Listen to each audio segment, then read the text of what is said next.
Chapter 274 Appointment. No. It's just that he looks very similar to an old friend that I haven't seen in a long time. The strange expression in Celestial Nangong's eyes disappeared, and she recovered her clear, cold gaze. This sentence caused Han Li's heart to feel a tart, slightly bitter taste. Oh, then this is really coincidental. Li Huaiwen gently laughed and said, sizing up Han Li once again. However, Han Li's face was as calm as water, not revealing even the slightest odd reaction. The other cultivators glanced at each other once, although they all revealed knowing expressions, only the heavens knew how much they truly believed.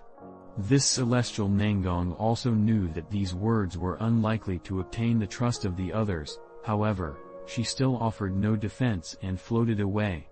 The remaining people all gazed at Han Li with deep meaning before saying their goodbyes to Li Huaiwen and his wife. The smile on Li Huaiwen's face slowly disappeared after sending off all the guests. He knitted his eyebrows, then turned around and said to Han Li indifferently, "Follow me into the room, I have some things to ask you."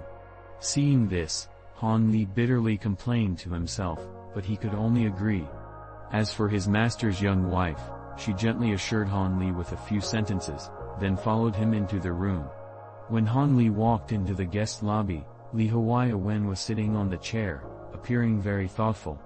"You and Nangong Wen of the Masked Moon sect know each other?"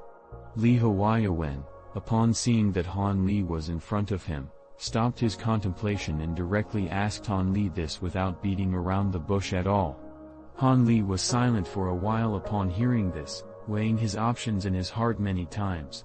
He knew that Nangong Wan's strange behavior had definitely been noticed by his master and that he would have no way of making something up to get by, thus he could only nod his head in acknowledgement. This disciple truly had a fateful encounter with this martial ant Nangong once.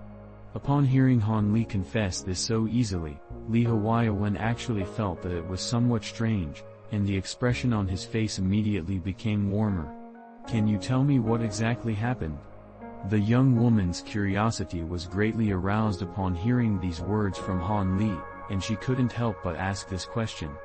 Just then, Nangong Wan had directly denied that she and Han Li knew each other, yet now this disciple suddenly said that they did know each other. There definitely would be some interesting stories involved. When Li Huaiwen heard his wife ask this, he also nodded his head and gazed at Han Li. It seemed that he also wanted to know the whole story. "Master, please forgive me. Because this matter involves some of Martial Ant Nangong's personal matters, this disciple once promised her that I would absolutely not leak this matter. Please forgive me, Master and Master's wife." Han Li tactfully refused, having long prepared a completely fair excuse. Hearing these words, Li Huaiwen and his wife were incredibly astonished. After glancing at each other, Li Huaiwen thought first before slowly speaking, as if he were deliberating over something. "Since you made an agreement with her, I naturally cannot force you to break that promise. However, Master would like to remind you that it's best to limit contact with this celestial Nangong. One should know that the charming techniques of the Masked Moon sect are quite impressive, and I'm worried that you will fall under her Tao without even realizing it or are even blatantly ignoring it. But since you appear to be clear-minded and are clear with your words, I am somewhat more assured." Han Li's heart relaxed upon hearing this. He repeatedly said yes in agreement. The last shreds of unease in Li Huaiwen's heart disappeared upon seeing Han Li's respectful expression and attitude. He even happily gave Han Li some pointers and answered his questions on cultivation. Han Li naturally listened extremely attentively, not willing to let a single one of Li Huaiwen's sentences slip by. After asking some questions about Han Li's experiences while cultivating for a long while and being quite satisfied with Han Li's responses, Li Huaiwen suddenly said something extremely surprising. "Han Li, right now I have a personal matter that I would like you to take care of. Are you willing to take up the task?" "Personal matter?" Han Li was surprised in his heart, but he immediately answered without reserve, "If Master has something on his mind, you can just tell me. This disciple will naturally do his best to complete it." Li Huaiwen was very pleased with Han Li's lack of hesitation and stood up, pacing a few steps before saying in a deep voice, "In reality, it isn't something that's too dangerous. I just want to ask you to temporarily act as a bodyguard, ensuring the safety of a family member." Bodyguard? Protect someone? Han Li felt somewhat stunned, but he still silently awaited Li Huaiwen's next words. "We originally wanted your fourth senior martial brother Song Ming to go at first, but recently I heard that you killed many Devil Dao cultivators, which greatly shocked both me and my wife. I never expected that such a fierce individual could emerge from under my tutelage. I also heard that even people from the other 6 sects often talk about you. Because of this, I would feel more at peace if you were the one to go."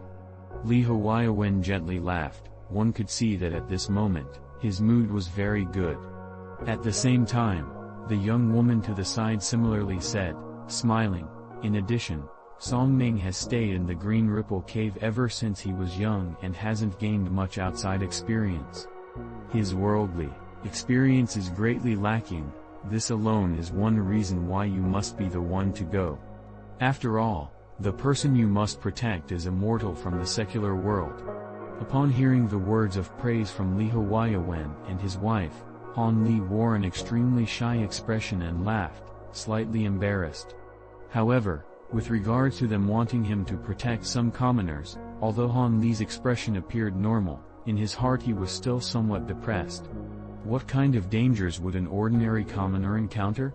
Randomly sending a Qi condensation disciple was more than enough to act as a bodyguard. Why would they want him, a Foundation establishment cultivator, to go?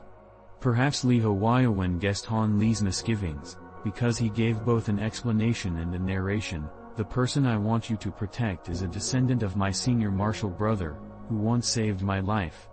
However, his only son was a mortal with no spiritual roots, with no way to cultivate. He can only stay in the secular world.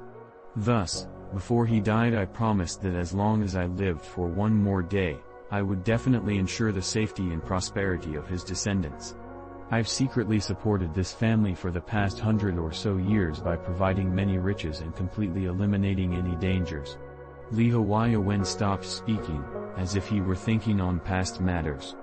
But afterwards, he collected his expression and said, "However, I received notice in the past few days that the 6 Devil Dao sects may send out a few low-level disciples and mix them into the state's secular world and then clean up some of the people that our 7 sects are secretly supporting. They want to damage the supply of basic materials that the secular world supplies to our 7 sects. Because of my relationship with this family, they will most likely also be taken out by the Devil Dao's cultivators. Thus, I must have a representative who can go forwards to preserve the safety of this family when the storm hits. Of course, if the Devil Dao cultivators don't go looking to start trouble with them, all the better." After hearing this, Han Li respectfully nodded his head, indicating that he understood. "Okay, I will write a letter to the current clan leader to tell them your identity and situation. He is also the only person who knows about the matter between me and the previous martial ancestor. I have also already told others that during this period of time, your trip will count as a mission. This way you don't have to worry about being punished.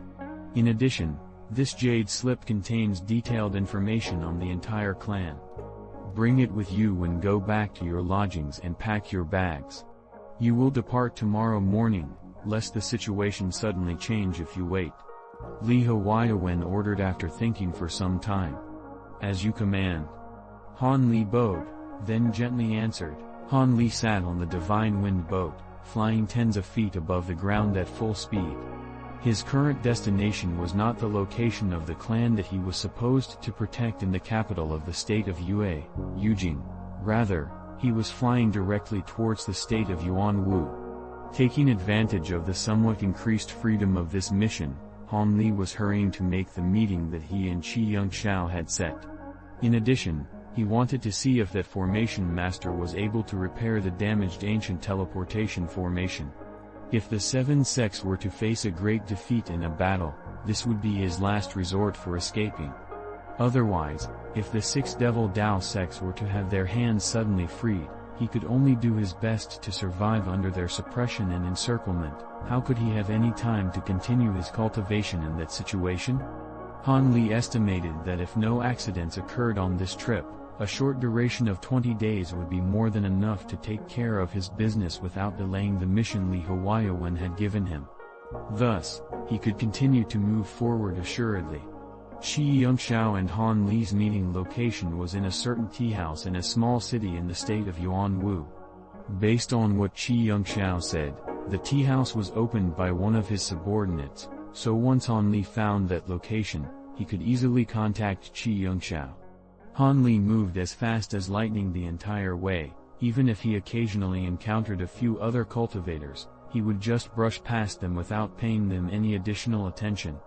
He had no intentions of chatting with them. After flying non-stop for 7 or 8 days, Han Li finally arrived at the small Golden Horse City. In order to not create a commotion, Han Li landed and put away his magic tools a few kilometers away from the city. Then, he walked slowly towards the city gate. Although this Gold Horse City was not large, the outside of the city door was bustling with people coming and going, seemingly very busy. Han Li's appearance was plain, and the robes he wore had long since been exchanged for a worn-down Confucian robe. When squeezed in the midst of all the people entering the city, he did not draw attention whatsoever. In this way, he followed the flow of the people into the city. This tea house's reputation was not small. Han Li randomly found a child to inquire about the location of the Clear Spring Tea House and actually easily got the answers he was looking for. He then walked towards the place. Naturally, when Han Li was standing in front of this Clear Spring Tea House, he began to assess it with great interest.